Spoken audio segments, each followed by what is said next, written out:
Thank you very much. My name is Khalwale. My task is fairly uninspiring.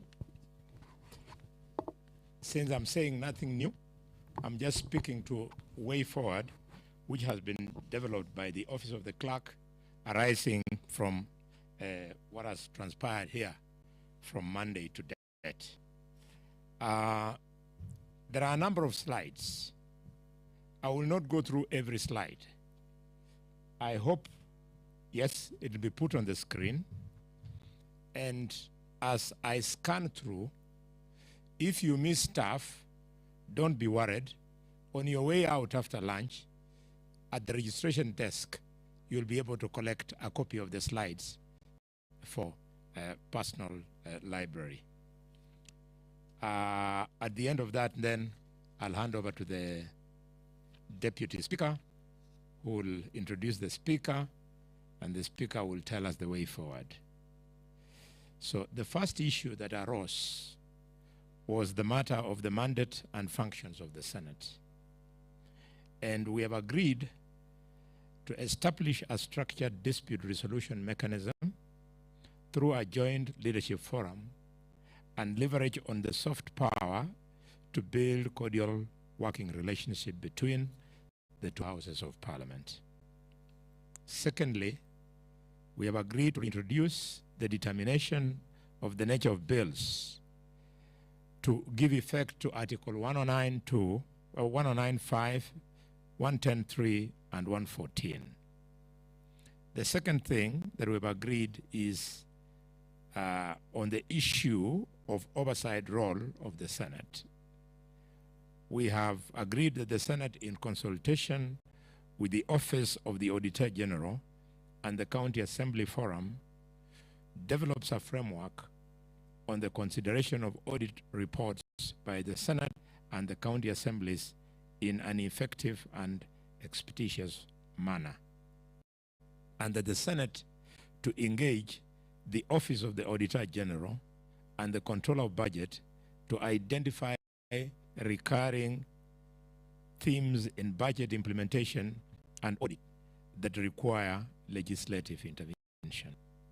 The Senate should also develop and operationalize a monitoring and evaluating framework that would facilitate effective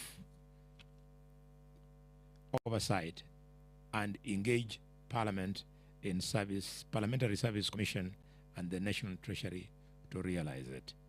And finally, on that issue, that the Senate should leverage on the national integrated monitoring and evaluation systems and the county integrated monitoring and evaluation systems. The third issue is accountability for additional conditional allocations to the county governments. We have agreed that the Senate engages the National Treasury and development partners to establish a framework for accountability and oversight additional allocations to county governments.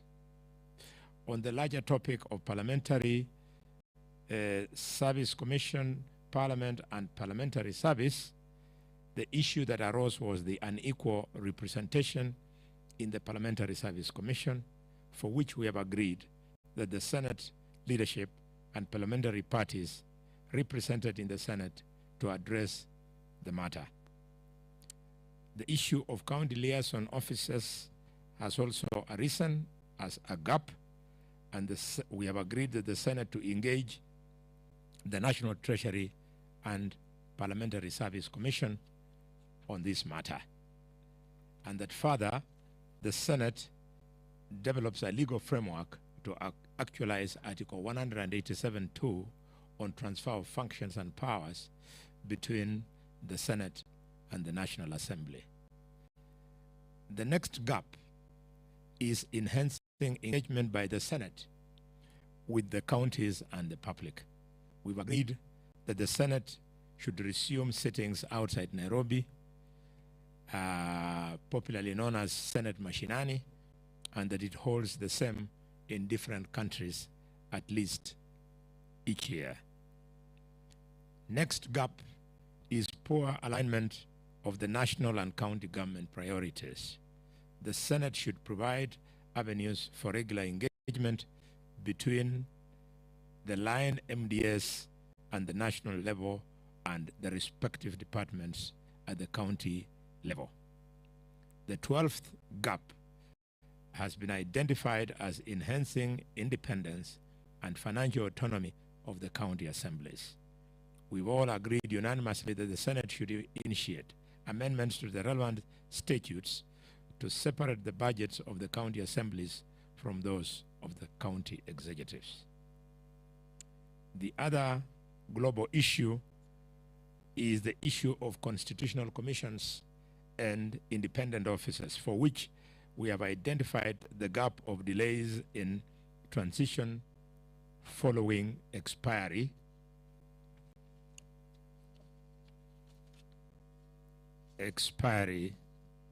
of the term of the outgoing chairperson and members. The other gap is collaboration with the Office of the Auditor General and the Controller of Budget in undertaking oversight, for which we have agreed that the Senate, in consultation with the Office of the Auditor General and the Office of the Controller of Budget, to put in place a framework for meaningful and coordinated oversight, including through information sharing and dissemination. The next gap is collaboration with the KNCHR, for which we have agreed that we shall establish a human rights caucus within this House. We've also agreed that the Senate will consider periodic and annual reports from the Commission so that the relevant recommendations therein can be tabled and adopted by the Senate, thus paving way for implementation. The 16th gap is adequate funding for Commission and independent officers, for which we have agreed that the Senate will engage the National Treasury and the National Assembly.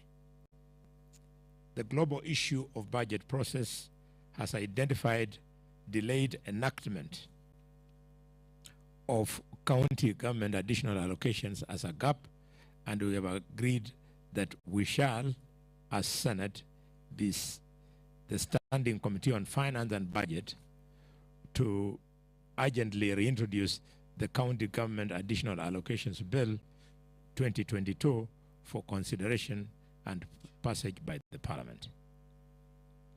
Gap number 18 is establishment of legal instrument through which equalization fund allocations are to be transferred to the counties.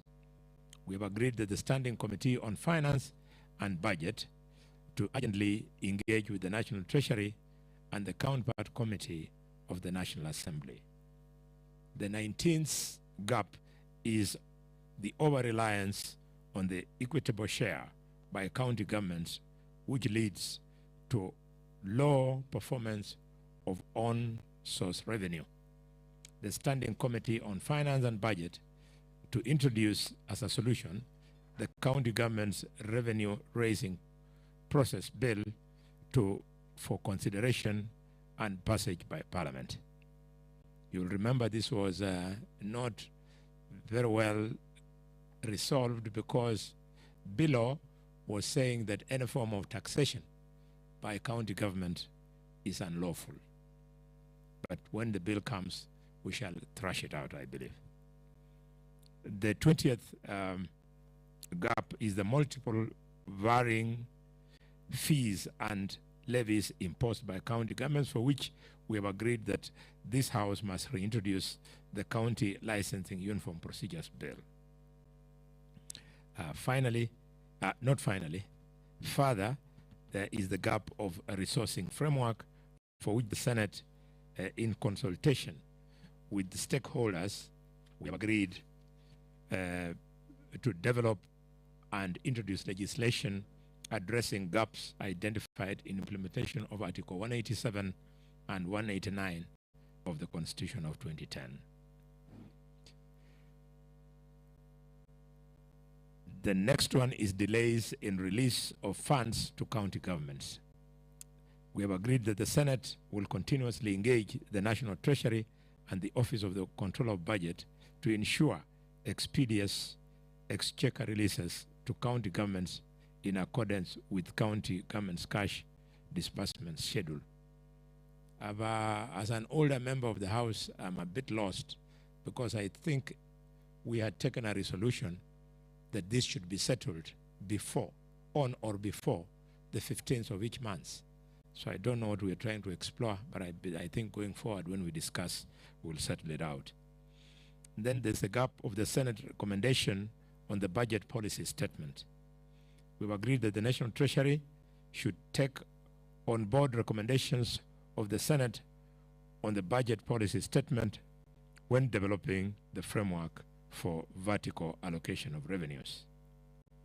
Then we had the global issue of the Senate leadership and legislative agenda. The gap here was the issue of the need to institutionalize political party caucuses in the Senate, for which we agreed that we shall establish a structure to operationalize political party caucuses and provide necessary support for the same. We've also agreed that we shall establish working groups on thematic areas that align the committee to mandates to help in identification of legislative interventions and align their respective political party manifestos to the legislative business. We have identified a gap of interlinkages and networks with development partners and state actors. We have agreed to create and strengthen partnerships and linkages to facilitate the Senate and its committees to undertake monitoring and evaluation, public participation, and citizen engagement, and also support and build the institutional capacity to generate, collect, synthesize, package research evidence to promote evidence-informed decision making. I'm about to come to the end. We have the business environment as a gap, and we have agreed to prioritize the following parliamentary bills for introduction. One, the prompt payment bill, the county licensing bill, the county resources development bill, and the startup bill. The gap of environment and climate change exists, and we have agreed that Parliament should reintroduce the Sustainable Waste Management Bill to address the role of counties in waste management. On the global issue of media relations and public awareness, there's a gap of the linkage with the media, and we have agreed that we should establish and strengthen strategic interface between the Senate and the media. There's also the gap of the legislative agenda, for which we have agreed that we shall schedule regular engagement sessions to deliberate on the legislative agenda. The gap of social media engagement, we have agreed the Senate to make more use of social media to interact and build a virtual constituency, either for individuals or for the Senate, and that the further gap of role of various actors in sponsoring and processing of legislative business in the Senate. We have agreed that political parties and coalitions, caucuses, and individual senators to prepare their respective legislative agenda and make proposals to the Office of the Clerk for further processing.